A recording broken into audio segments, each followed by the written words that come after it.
چې ستا خپل ګاونډي سره تعلق بني تر هغه پورې ته ترقي نشي کولی. که څوک دا وایي د بدامن افغانستان سره سره به یو پرامن پاکستان وي نو دا دروغ دی. که پرامن افغانستان وي نو پرامن پاکستان نشي پاتې کېدی، چې پرامن پاکستان وي نو پرامن افغانستان نشي پاتې کېدی.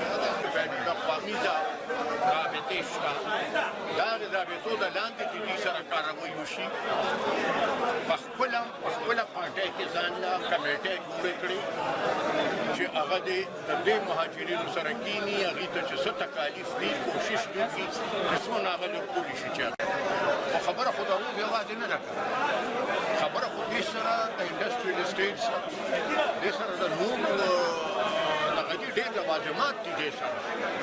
ما له دې تک سړک راکوي او ځان یې د انډسټریل اسټیټس دی. ولې زما حق نه دی، زه د دې ملک اوسېدونکی دی، زما په هغه حق دی څومره چې د پنجاب د انسان یم.